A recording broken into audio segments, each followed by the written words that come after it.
University hospitals. So we're the A team. We're going to be discussing university hospitals and then transition to Epic EHR. Next slide. Our agenda includes the orientation, which discusses the organizational overview, the business process and supporting information systems, the business process itself, which discusses critical success factors. We're going to discuss how the information system supports the process, which is including the infrastructure and architecture requirements for information systems, supply chain, Porter's competitive forces, and the value chain. We're also going to discuss lessons learned and recommendations regarding the information management issues. Next slide. So the organizational overview, University Hospitals is a nonprofit organization. They're based out of Cleveland, Ohio. They also reach out to the greater Cleveland area and throughout Ohio as well. Their mission statement is to heal, to teach, and to discover. UH is committed to providing the best patient care, advancing medical education, conducting innovative research, and providing the best patient care possible for their patients. Their focal business process includes, but is not limited to, healthcare industry, admin support services, quality control and compliance, technology and infrastructure utilization, pharmacy services, inpatient and outpatient care, and clinical research. Next slide. So I'm going to be talking about the business processes and supporting information systems. Epic combines patient information into a single comprehensive record that is accessible by any provider within the UH system. I'll talk more about this in future slides, but effectively what it means is that you can go to any hospital, any area within UH, and that doctor can see all of your records, medication history, and allows for kind of a seamless patient experience. UH significantly customized Epic to ensure it met their operational needs. And this was done to help improve work efficiency, enhance patient safety, and increase clinician satisfaction. The IT department is the one who's really critical in ensuring the system is running optimal, free from technical issues, implements software updates, and just keeps the system moving. And the thing about Epic is it's really restructured the business processes at UH, and leading to streamlined clinical and administrative processes at the whole organization. Next slide. I'll be covering the critical success factors for this business process. To maximize the benefits of using the Epic EMR, UH must ensure the following critical success factors: staff training, communication and leadership, customization of the Epic system, reliable IT support, data integrity and security, and leveraging data analytics. For staff training, we must ensure proficiency and confidence of all users with the system. And this includes providing training sessions, ongoing education, and refresher courses to make sure everyone's competent. And UH also offers a super user program that provides additional support as needed. As far as communication and leadership, that has been really key throughout the whole process to ensure that we manage the expectations and address concerns of all stakeholders, both internal and external to the process or the hospital. As far as customizing the Epic system, we had to make sure that the system is customized for our specific workflows to make sure that everything runs seamlessly and there's no disruptions in service. And we regularly review and optimize the system based on user feedback. Reliable IT department is critical to handle technical issues and also take care of system maintenance and updates. We have a dedicated team that manages the system, and they're able to provide timely support. Also, the system has a scalable IT infrastructure, so we can handle large volumes of data if the business grows, so it can scale up or scale back. Data and security measures are key also. We want to ensure that the data that is being migrated from the Allscripts system is accurate and complete, and we want to make sure that it has high integrity. We thoroughly test and validate the processes and make sure that accurate data is coming through. Security is also very important, especially with personal health information and the HIPAA regulations. We've got to be sure that we protect the confidentiality of the clients and the patients. And finally, leveraging of the data analytics tools that Epic offers is very important to ensure that we can continuously improve the system, and we're able to support decisions based on data that we can take with use of the tools. And we're able to ensure that we continue to provide excellent quality and improving quality for our customers. All right, so I'm going to be talking about the infrastructure and the architecture requirements for the actual operating system of Epic. As you can see here, the Epic systems that UH uses multifaceted. They use everything from analytics and insights and discovery to access and revenue cycling help on that end. And access and revenue cycling is what I'm going to be talking about first in this next slide. They have a superior claims management system that assists UH in assisting from beginning to end of the billing process and also the payment cycle. Patients who are facing large bills can set up payment plans on their own in their own MyChart system. And that way they don't have to wait for the paper bills to come in. They can just make those payments directly online, straight to Epic, and Epic will funnel that payment process straight to the UH system. Additionally, when it comes to this now, AHD actually last year stated that over $55 billion in hospital bad debt was still outstanding, and Epic has made a huge target in their system to fighting against this bad debt payment infrastructure. Next slide. Now, obviously, when we're talking about something as big as UH, there's going to have to be a large go live approach that had to go on. UH used a staggered go live approach. That way they were able to onboard over 30,000 computers to have downloaded Epic. Over 6,000 support staff was used in the onboarding process for this system. And when things do go wrong, UH does not have to wait for Epic to come in and fix something. The IT department that University Hospitals uses can actually come in and be dispatched to solve the issue. Next slide. Epic is by and large a cloud-based system.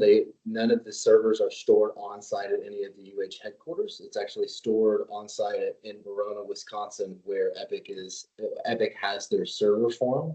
Their VPN connectivity is fast and secure and reliable as well. And regular software updates and system maintenance help optimize all the performance of the system and could mitigate any potential issues that are seen. And next slide. The software architecture allows multiple clients to be connected throughout the corporate network while still being connected to the same central server. Next slide, please. All right, I'm going to be going over the supply chain. So the supply chain at University Health is very complex because of the different kinds of operations that they have running under one roof. So they have everything from medical supplies to pharmacists to food services in the cafeteria. Each one of these branches require very different specialists because you don't want the doctors ordering the food for the cafeteria or the chefs ordering pharmaceuticals for the pharmacy. So you have a lot of different people working with upstream suppliers, and then all those people have to report back to finance and accounting to make sure they get paid. So that's where Epic comes in and smooths that transition and makes sure everyone is running smoothly. Next slide. And then as well, you have your downstream customers, which the main downstream customer at a hospital is the individual patients.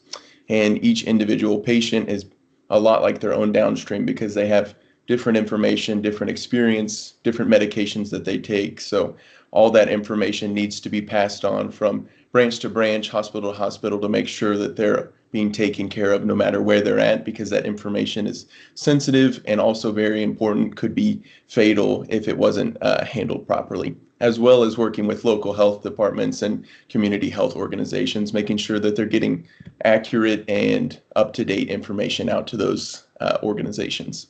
Next slide. So the four main ways that this is integrated and coordinates with Epic in these hospitals is starting with historical data analysis. This is examining past trends, seeing if there's a spike in usage or a dip in usage based off seasons, based off times of year. Clinical forecasting, this is using clinical trials to track when different tests will be needed, when usage is going up based off, again, seasons and different times of year. Predictive analysis, this is using historical and future data to kind of mix together and create a perfect storm of what's coming down the pipeline historically and what we see coming up in the future. And then collaborative forecasting is the biggest one, and because we're working with all the branches of UH as well as other hospitals to create a bigger net and a bigger pool of information, working together, combining that to create a bigger picture for what we see coming throughout the year and years to come. So I'll be discussing Porter's competitive forces and how that relates to University Hospital. I'd like to tackle it in three major parts. First, looking at the industry as a whole, and then applying Porter's competitive forces to University Hospital in particular, and then coming away with some conclusions after we look at those five forces. So broadly speaking, just a brief introduction to the medical services industry. It is marked by competition, technological advancements, as well as a diverse set of consumer needs. And we can't talk about medical services without first addressing COVID. You can see on this chart here on the PowerPoint that it spiked certainly in 2020 with COVID. And then there's a pretty marked decrease going into 2022 and then kind of bottoming out at the beginning of 2023. And so that effect has caused in the medical services industry an uptick in delayed procedures. People didn't want to go into hospitals because of the COVID issue, and so they would wait. And so we're seeing an uptick again towards the back end of 2023 and 2024. COVID also caused a rapid pace in technological advancements, as well as an uptick in wages for doctors and nurses. So some hospitals have managed that increase in expenditures well, where others haven't as much. But overall, the industry is on track to recover and continue to grow moving into the future. So looking at University Hospital in particular and applying Porter's model to that, we want to just use concrete terms in terms of weak, not a meaningful threat, and strong, a meaningful threat. So let's go to the next slide and take a look at those five forces. First up, threat of new entrants. I'm marking that as a weak threat, mostly because it was $400 million for their Epic budget. Now, actual sunk costs were $200 million. Total cost of ownership probably is coming out around 400 mil. And so that's just a high level of capital intensity to enter the market. So that one's weak. Power of suppliers, we're marking that as strong, and that's mostly because there's a limited amount of suppliers, which is giving the power to the vendors. Now, University Hospital is actively seeking to diversify that base so that they have different pools to pull from as they're looking at their different vendors, which will help to subsidize that. But overall, we're saying power of suppliers is strong, a strong threat. Next one, power of buyers. We're calling that one strong as well. Here we're looking at the number of customers, the improbability of backward integration, as well as switching costs. So the number of customers is strong because the metabolic syndrome and other effects are on the rise. So Harvard conducted a study, and so between 2000 and 2019, metabolic syndrome rose 5.1%. So chances are likely the customers within a hospital or patients are going to continue to increase. Customers and patients aren't going to be doing the work of doctors, so there isn't a great chance of backward integration. So we're calling that weak. That's the 1.4 University Hospital. And then switching costs, we are calling that strong because Cleveland Clinic, a world-renowned hospital service, is not far away geographically, and regulation makes it easy for patients to go from one hospital to another hospital. So overall, we're marking power of buyers as strong. Threat of substitutes, we are calling that strong. Again, Cleveland Clinic is a direct substitute, not too far down the street. Doing without, so not going to the hospital, we're marking that as weak. And these are subsets of that threat of substitute. Again, because the metabolic syndrome is up and other issues within the medical sphere and humans is definitely on the rise. And then wholly different services, we're actually marking that strong. Again, these are subsets of the threat of substitute. And that's just because of outpatient facilities, telehealth, and home services. University Hospital is investing in their own technologies and remote care services to combat that threat. But overall, we are marking that strong. Competitive rivalry, this is at the center of your graph there. We are marking that as strong, and that's mostly because of the brick and mortar geography of the hospital and its relationship to Cleveland Clinic. So next slide, conclusions. We are concluding overall that University Hospital has a weak competitive advantage in their industry. But again, this is the medical services is a challenging industry to create a monopoly simply because of regulation and the brick and mortar geography. And moreover, we need to remember that University Hospital is a nonprofit. And just in terms of ethics and society, we may not want a hospital to have a monopolist control over the industry. And so that's the Porter's competitive forces. So I'm going to be talking now more about the value chain. And the UH conversion to Epic really provides some strong add-ons in different parts of the value chain, some more than others, and that relates to the focal fit of the value chain part of this project. And these were mostly within the primary activities section. And so it's inbound logistics, operations, outbound logistics, service, and firm infrastructure. Next slide, please. So the inbound logistics, the real value add for Epic is tracking medical supplies, right? You don't have to have somebody with checking a computer or anything. Epic tracks it in real time and can alert the staff when there's low supply of something they need. We've already discussed it a little bit, but Epic's MyChart feature provides the comprehensive access to patients' history. So they can go into a doctor can see everything they've ever been in for, and it kind of helps them start to do the investigation into what's wrong with the patient. The diagnostics and treatment. So if a doctor has to order a test, all done through MyChart. The patient can see what's being ordered. And this helps really, I would say, enhance operational efficiencies because the patients have visibility to everything that's happening.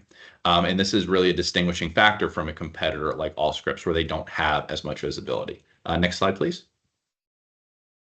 So outbound logistics and services, the same way it does the intake where the doctor can see the history and order tests, Epic also streamlines patient discharges through MyChart and allows for post-discharge queries if the patient has questions.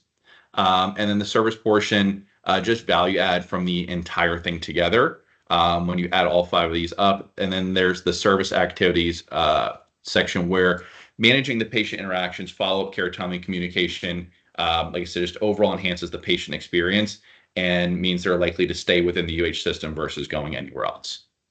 Next slide, please.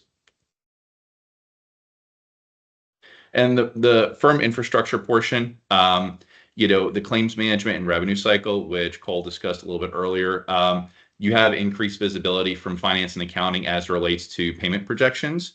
And this also really helps from a compliance standpoint with the medication interaction feature, which allows a doctor who's prescribing a new medication to ensure that there's no interaction with any other medications that the patient is already taking. And those medication interactions can sometimes be dangerous and even lead to death. So it's a really key compliance feature within Epic. Next slide. So I'm going to be discussing information management issues. So transitioning from Allscripts to Epic EMR was a big transition. So we're going to be discussing data migration, integration. It's definitely challenging trying to ensure data accuracy and consistency going from Allscripts to Epic. Allscripts is not as thorough as Epic, so that was definitely a transition. Training and adaptation. There was massive training efforts that require time and effort to familiarize staff with workflows and functionalities. And those are always being tweaked to adjust to clinical and non-clinical workflows as well. Operational disruptions. During the transition period, there were disruptions to regular operations, which would be expected whenever you're making a big integration or transition from one EMR to another. These included adjusting to new workflows, technical issues that impacted patient care, and also staff productivity. Next slide. And that is it for us. Thank you very much and hope you enjoyed the presentation.